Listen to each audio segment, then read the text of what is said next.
Hostel হোক বা বাড়িতে ছোটদের পিকনিক হোক বা চটজলদি রান্না করতে, দূরপাল্লার ট্রেনের সেদ্ধ ডিম হোক বা অতিথি আপ্যায়নের ডিমের অমলেট, মাছ মাংস ডিমের মধ্যে ডিম কিন্তু সারা জীবন মানুষের পছন্দের তালিকায় একেবারে উপরে। আর সত্যি বলতে মাছ খেতে ভালোবাসে না অনেকেই, সেটা তাও ঠিক আছে, মেনে নেওয়া যায়।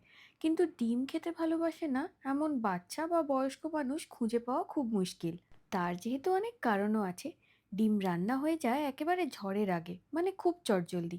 বাড়িতে এনে স্টোর করে রাখাও তেমনই সহজ, কোনো ঝামেলাই নেই। ডিম দিয়ে ব্রেকফাস্ট, লাঞ্চ বা ডিনারে বানানো যায় নানান দারুণ দারুণ রান্না। সে বাঙালি হোক বা বিদেশি, চাইনিজই হোক বা কন্টিনেন্টাল, বাড়ির খাবার বা স্ট্রিট ফুড। তার উপরে না আছে এতে কোনো কাঁটা ছাড়ানোর ঝামেলা, না মাংসের হাড়। যারা কাজের সূত্রে বাইরে একা থেকে রান্না করে খেতে হয়, তাদের যদি জিজ্ঞাসা করেন তারা অবশ্যই বলবে ডিমের ঝোল আর ভাত বানিয়ে নিই। সেই ডিম দিয়েই একদম চটজলদি আজকে যে রান্নাটা করেছি, সেটা বানাতে খুব বেশি হলে 20 মিনিট লাগবে। ডিমটা সেদ্ধ করতে দিয়ে এই সমস্ত মশলাটা বেটে নিয়েছি। এরপর তেলে ফোড়ন দিয়ে একটু ডিমটা ভেজে নিয়ে তার মধ্যে বেটে রাখা মশলাটা দিয়ে কষে ডিমটা দিয়ে একটু ফুটিয়ে নামিয়ে নিয়েছি। গরম ভাতের সাথে এই গ্রিন কারি একদম ফাটাফাটি।